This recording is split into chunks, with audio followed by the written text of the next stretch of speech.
شگون کا معنی ہے فعل لینا، یعنی کسی چیز، شخص، عمل، آواز یا وقت کو اپنے حق میں اچھا یا برا سمجھنا۔ اس کی بنیادی طور پر دو اقسام ہیں: برا شگون لینا، اچھا شگون لینا۔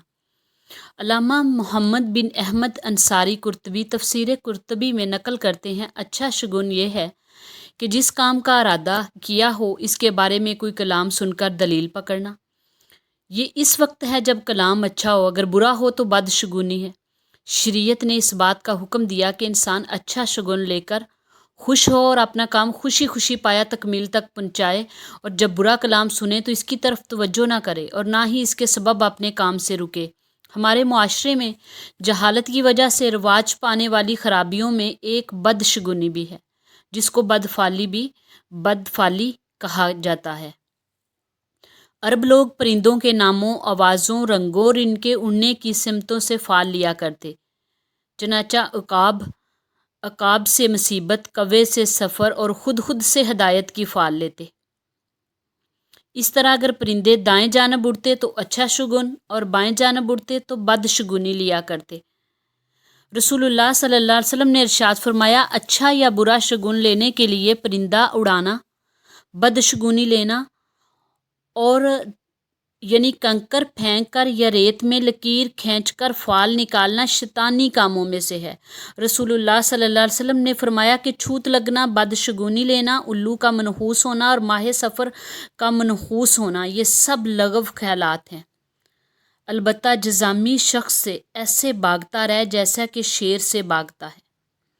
رسول اللہ صلی اللہ علیہ وسلم نے فرمایا، امراض میں چھوت چھات کی اور بد شگونی کی کوئی اصل نہیں، اور اگر نحوست ہوتی تو یہ صرف 3 چیزوں میں ہوتی: عورت میں، گھر میں اور گھوڑے میں۔ نبی کریم صلی اللہ علیہ وسلم نے بد شگونی کی کوئی اصل نہیں۔ آپ نے فرمایا، اس میں بہتر فعل نیک ہے۔ لوگوں نے پوچھا کہ نیک فعل کیا ہے یا رسول اللہ؟ فرمایا، کلمہ صالحہ، نیک بات جو تم میں سے کوئی سنے۔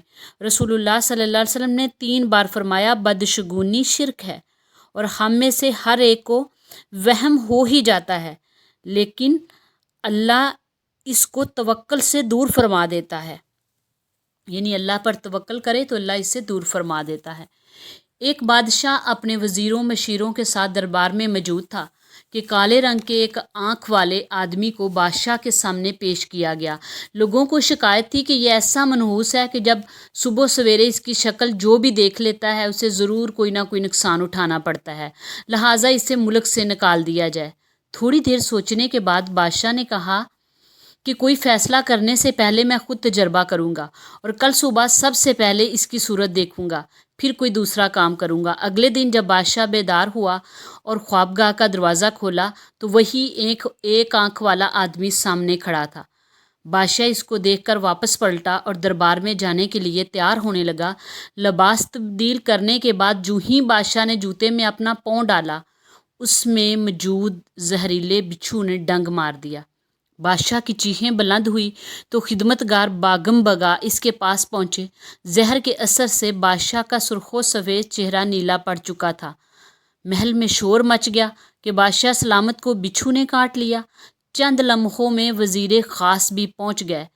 ہاتھوں ہاتھ شاہی طبیب کو طلب کر لیا گیا، جس نے بڑی مہارت سے بادشاہ کا علاج شروع کیا۔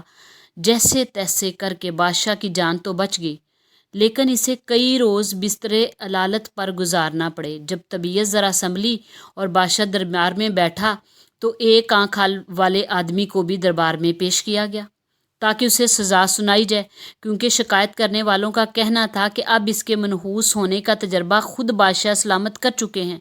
وہ شخص رو رو کر رحم کی فریاد کرنے لگا کہ مجھے میرے وطن سے نہ نکالا جائے۔ یہ دیکھ کر ایک وزیر کو اس پر رحم آ گیا۔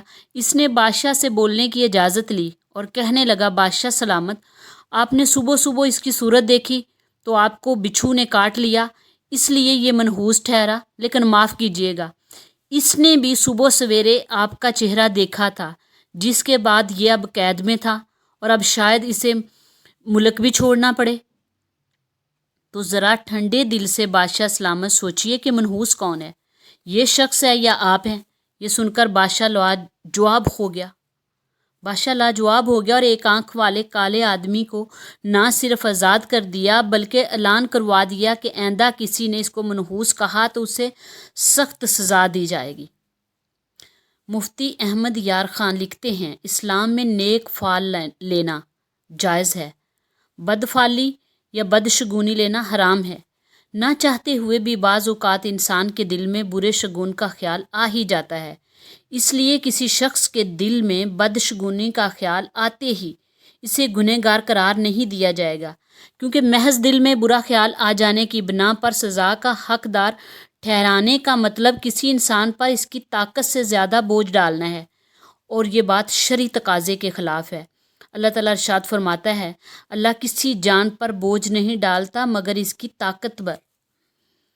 چنانچہ اگر کسی نے بدشگونی کا خیال دل میں آتے ہی اسے جھٹک دیا تو اس پر کچھ الزام نہیں، لیکن اگر اس نے بدشگونی کی تاثیر کا اعتقاد رکھا اور اسی اعتقاد کی بنا پر اس کام سے رک گیا تو گنہگار ہوگا۔ مثلاً کسی چیز کو منحوس سمجھ کر سفر یا کاروبار سے یہ سوچ کر رک گیا کہ اب مجھے نقصان ہی ہوگا تو اب گنہگار ہوگا۔ نبی اکرم صلی اللہ علیہ وسلم نے فرمایا، جو شخص بدشگونی کی وجہ سے کسی چیز سے رک جائے وہ شرک میں آلودہ ہو گیا۔ اللہ تعالیٰ ہمیں بدشگونی سے بچنے کی توفیق عطا فرمائے، آمین یا رب العالمین۔